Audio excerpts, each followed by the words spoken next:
Hey there, I'm comedian Steve Bruner, and it's okay if you haven't heard of me. I'm almost the most famous person in my house. And during the COVID, I was writing with a bunch of friends, and I had nowhere to really try the material out other than on a Zoom show. The best part about a Zoom comedy show has to be the commute.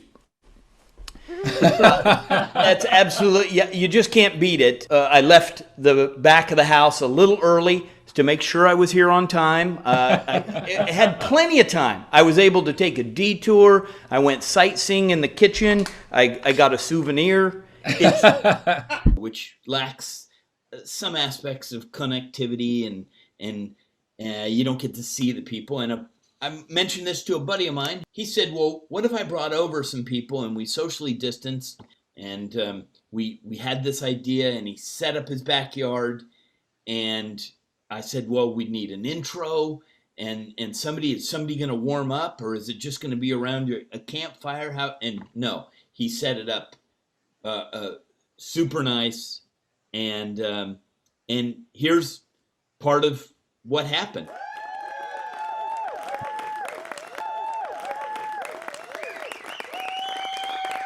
I haven't introed a comedian before, so I'm not sure how to do that exactly. No.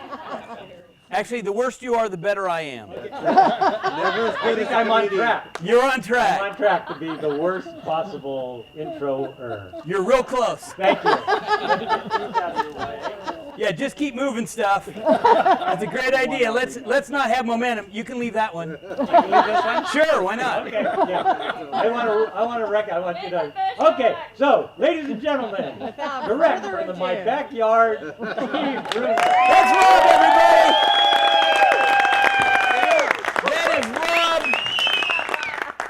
That is Rob, and let's have a wonderful hand for the fabulous singers that were so wonderful to. It's like he's set up a perfect, I mean, look at this. We've got a stage, we've got lights, he's killed a miniature cornfield. This is I don't know what else we could want. I wanted to explain to people that it had been a while since I did some comedy. First of all, allow me just to take a small breath, because it's been 6 months since I've worn my Spanx. So please just let me just enjoy the moment of being up here, and let me explain what's going on. So about 6 times a month, I write with about 3 other comics, and then we go out usually and perform the material that we've kind of workshopped between each other. But in 6 months, I have had a couple Zoom shows, but I've never seen, in 6 months, I've never seen this many people. So even if everything, and this 90% of what you're hearing tonight, you will be the first people to ever hear it. So it doesn't matter. Yeah, you can applaud now. I'm not sure that's the wisest decision of your lives. And we didn't charge because, well, you know, we didn't want a problem with scalpers. And who knew who the scalpers had been kissing? I was not doing my show. I was doing, in fact, this is the most material of a new type that I'd ever done for the longest period of time. Now and again, you do an open mic or a showcase. You might try out, 2 or 3 minutes. This is like 40 minutes in a 50-minute show of brand new stuff. So I'm going to show you what we have, what we're working on. There's only about, every joke is on like maybe 4 jokes on a card, and there's only 4,000 cards. So we should be fine. Rob had a garage full of wine, and so he handed out everybody a bottle of wine at each little station so that people wouldn't have to get up to pour their wine. Once they were sat for the show, and nothing like a captive audience, except that sometimes they have their own opinion about what's going on in the show. I made a lot of money this year because I invested in Scope, which a lot of people, the mouthwash for Scope, because as soon as they instituted masks, people started realizing how bad their own breath was. And Scope has just, a bad breath is not just somebody else's problem anymore. The 2 biggest money makers for corporations, I don't know if you know this, you can look it up, fact check me, because I think that's very important in this day and age, that the biggest things that have sold are do-it-yourself stores like Lowe's and Home Depot, Friedman Brothers here in Santa Rosa, and liquor stores. Those are the two biggest things, which means there you go. More wine for everybody good. We're in wine country. It's the good kind of wine. I know the other kind of wine. You don't want that. But what that means to me is the do-it-yourself people. Are you explaining it to me? No, go ahead. Go ahead. We're small enough to split a six-pack and not catch a buzz. So you feel free to raise your hand. I'm the comedian fourth is social distance from you. I can explain it. Did you already do it? Did you take care of it? I don't mind helping. You're up front. Break? Do we get to have a breakdown? Do you want to break now? Yes, because if you go pee, I'm going to make fun of you for 5 minutes. Great idea. That's fair. Thank you very much. I'm all into fairness, apparently. You'll put your mask on now? I'm so sorry we didn't bring enough microphones for everybody. That would have helped out right now.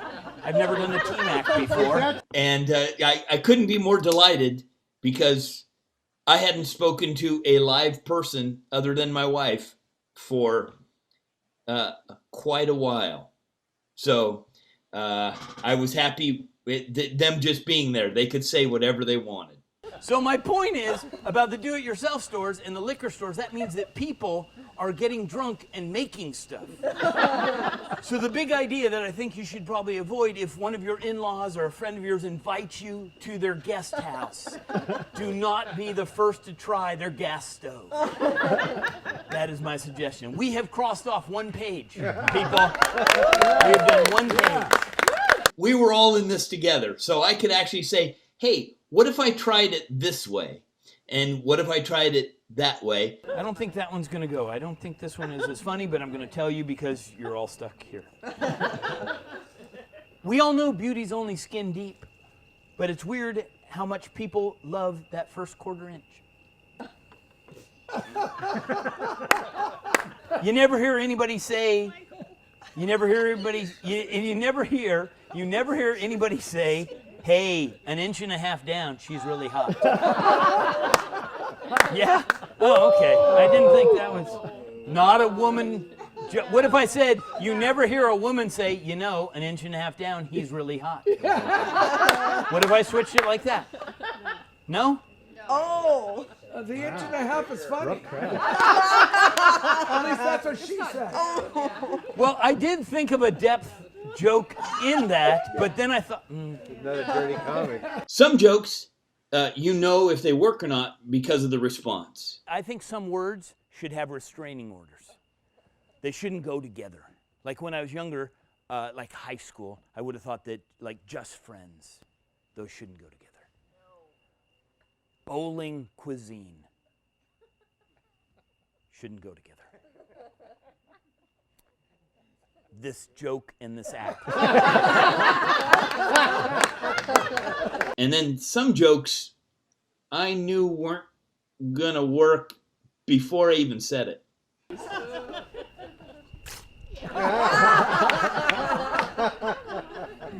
fact, there's one piece where I completely start the show over because they didn't know if I was going to be funny. I ran into Rob's neighbor, who he invited so that he wouldn't call the police, before the show, and he said, so, is this your shtick?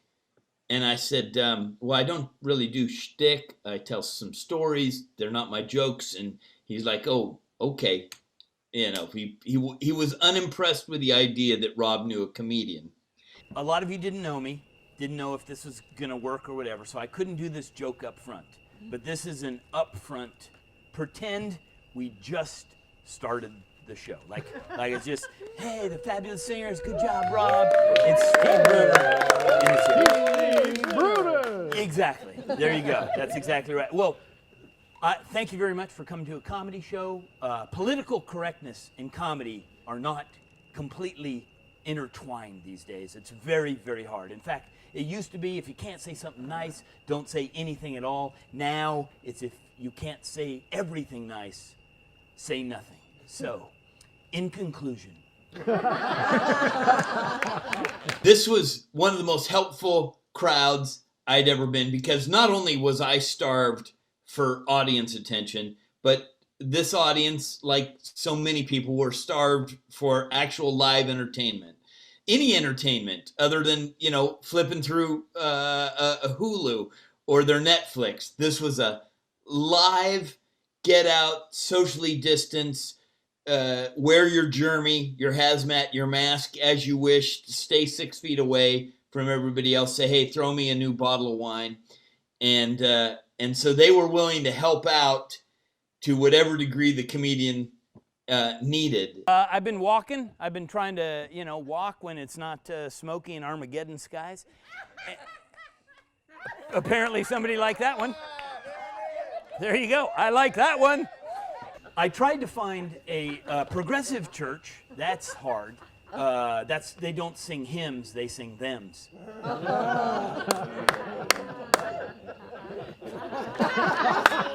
I like that one. That's good. Yeah, I love it how people have, usually in a comedy show, just let me, people don't have to yell out which ones they like. But I appreciate it, brother. I appreciate it. There's a section that you're going to see where I just tried out one-liners that nobody had ever heard before. People have indoor cats or outdoor cats.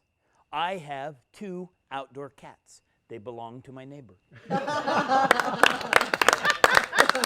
So much better than I thought that would be. I just did laundry, and I gained a sock. Yes. A few more loads, I'll have a whole new wardrobe. I like that. Yeah, that one's all right. Thanks, Mike. I'm getting older. As my life progresses, I'm still learning things. I found out I don't need a book on how to tie knots. I need a book on how to get knots untied. I'll put that one in the back. Signs that don't make sense make me a little mad. I saw one the other day that said open trench. Every trench is open. If it's a closed trench, it's a tunnel. Get it right, people. Yes. That one, I'm putting that one in my pocket. That's the best. I've had that joke 35 years. I've never done it. Oh, does this asking for a friend thing fool anybody? I'm asking for a friend. All one-liners. I hate when people are rude, like people that don't pick up after their animals. I hate that. I'm in Alaska, and it's some of the most pretty, pristine place you've ever seen in your entire life. I'm walking along the trail all Sunday. Whose bear is this? Seriously, I understand it's a bigger bag, but come on, help us out.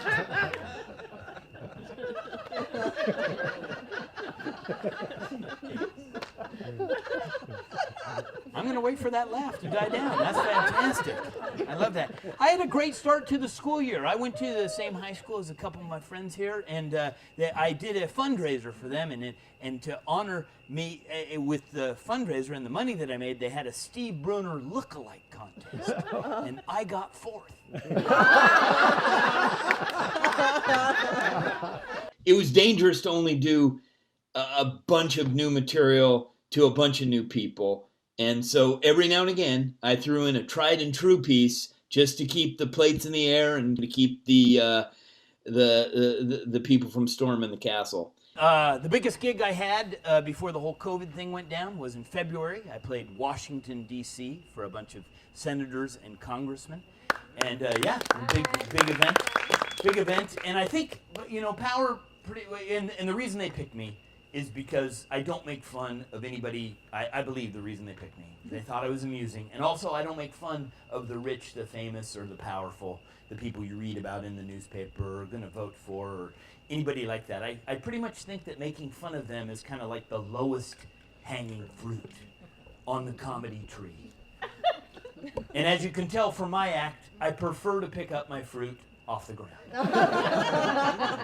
What made this night even more possibly special, aside from just dying to perform and dying to see if some of the ideas were good, that I was hoping were good, and I got to work out some wonderful material. 2 days later, we had the catastrophic fires of Sonoma County, and it was a month of terror for a lot of the county. And so it was a perfect night, nice moon out, great lights, good people, some humor, a little libation, and it was like the calm, the humorous calm before a terrible storm. And we couldn't have done it a week later. We couldn't have done it a month later. And then COVID hit with a resurgence and a vengeance, and it would have never happened. So if we hadn't have done it that night, and it held me over for a really long period of time with good memories. So I'm really glad we did it. This has been such a joy for me. Thank you so much, Robin. It's so, and you people, thank absolutely every single one of you. This is, I don't know if any of them look good on camera, but it felt great on my heart for some of these to actually work and to try them out. So I'll tell you this last one about, I'm really proud of humanity. Whether the things that are going wrong, I just kind of look past, because we've invented a couple things in the last about year that are just fantastic. We've come up with a metal that is so sharp and so durable. They put it into a razor called the Infinity Razor. And if you buy this razor, they say it's so sharp and so durable, never have to buy another razor your entire life. Get this, so sharp, so durable. Buy this razor, never buy a razor your entire life. And if you order now, we'll send you 2. You guys have been more than delightful. Wow. This has been so much more fun. No, that's as bad as it gets. This is going so much better than I ever thought it would. Kathy, are you paying attention? Excuse me, don't I run a school? Back to the things I've written. This is working so well. You're the first people to ever hear that joke. All right. That was good. Oh, thank you. Thank you. You're back in my good graces. We're not ready to leave. One more bit. One more bit. One more bit. One more bit. One more bit.